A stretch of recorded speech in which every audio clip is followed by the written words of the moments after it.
In Kenya, especially in arid and semi-arid lands and urban slums, violation of children's rights is one of the main causes of school dropout, particularly for girls.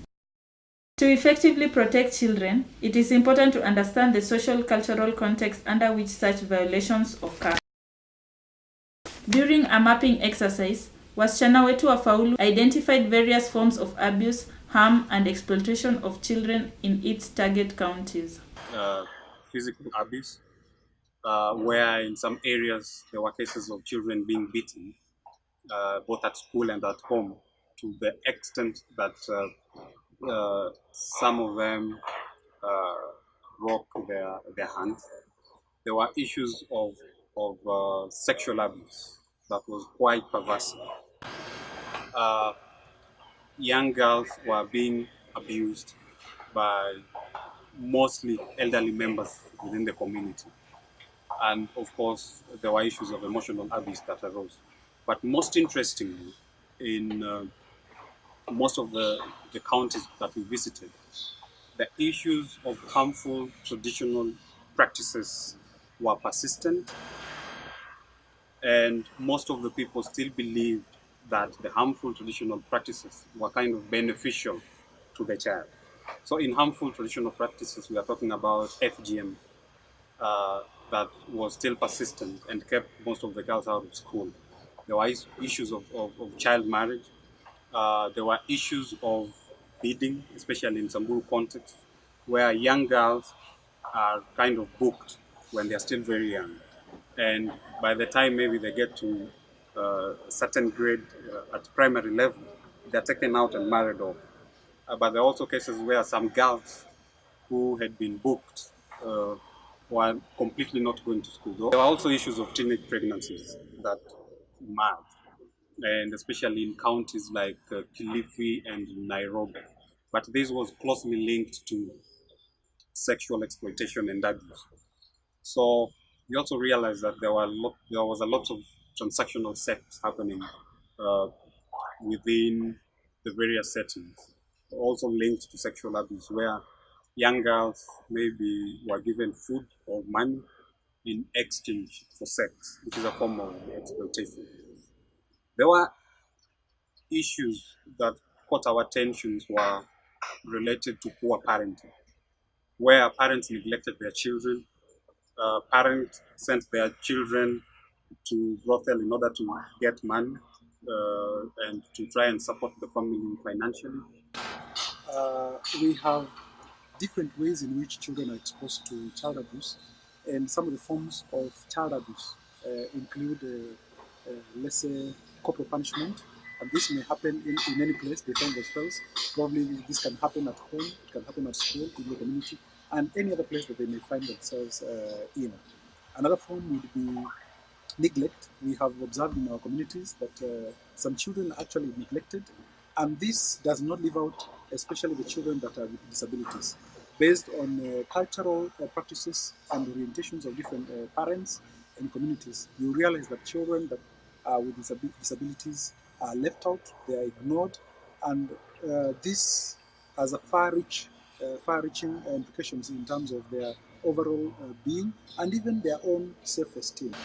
Uh, People preferred to use the informal child protection system, where most of the issues were reported to either the village elders, uh, the chief. The chief falls in between the formal and the informal system, but most of the issues were addressed by the chief. Um, Sometimes we'll find the influence of culture in things like early marriages, and unfortunately, sad to notice that some of the early marriages are arranged by the parents or the next of kin or the guardians of these children. So, what is the focus of the WW Child Protection Strategy? It focuses on capacity building, and the capacity building is focused on building the skills and competencies of uh, the project staff to address child protection issues. So in capacity building, we are looking at the project staff understanding what is child protection. When you talk about child protection, what does it mean? And number two, what are child protection issues? Number three, to understand how do you identify a child with a child protection, with a protection issue. And after identification, what do you do? What action can you take to help that child? The strategy also looked at systems strengthening, strengthening systems that are there into place for child protection through mainstreaming them uh, into the current uh, project. And the idea was that we do not create a new system for child protection.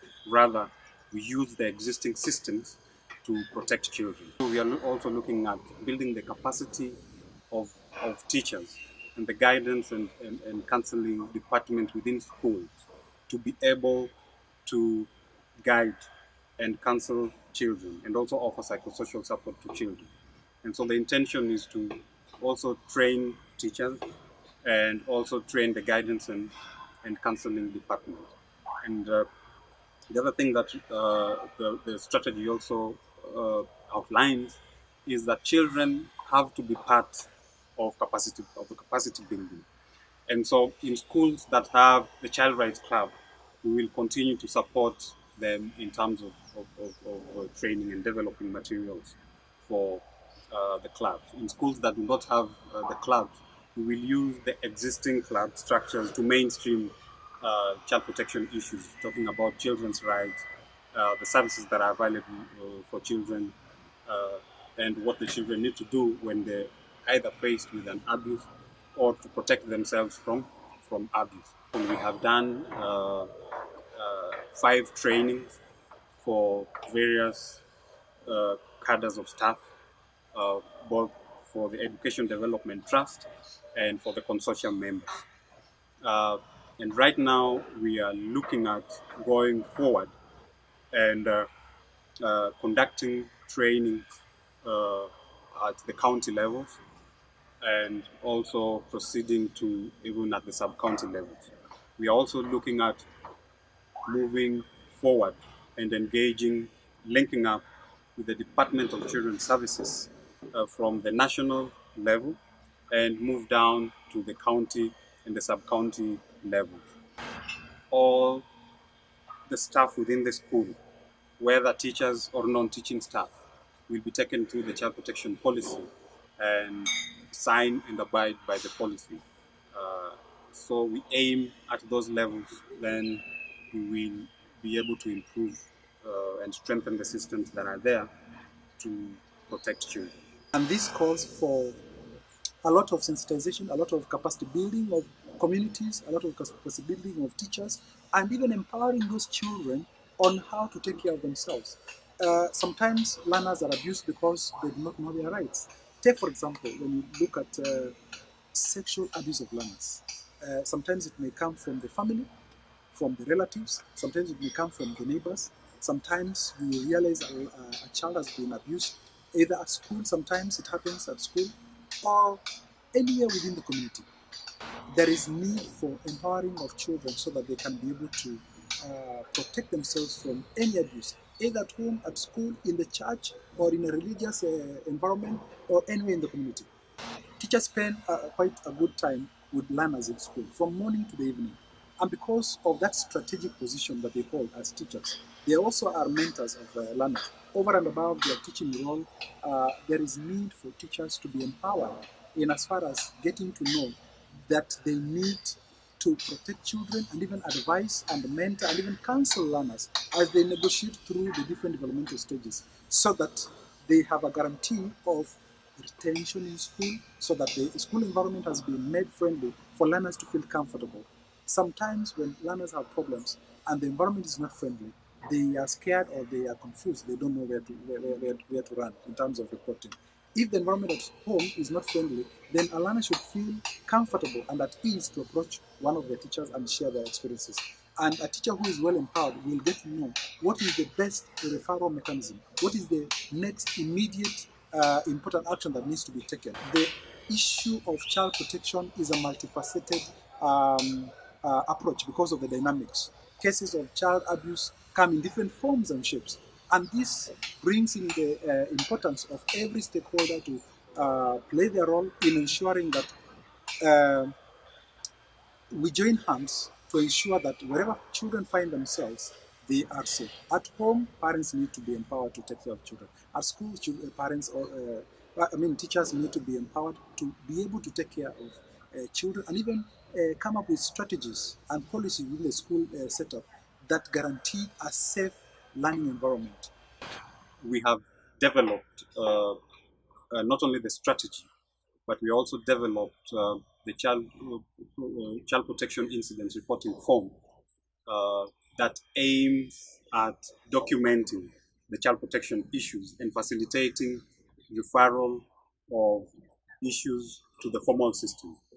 So at the moment, we have the child protection focal persons who have been trained on child protection. And so upon identification of these child protection issues by the officers in the field, they will use the child protection incidents reporting form, complete it, and refer the matter to the child protection focal person, who will then link the child who is affected with the services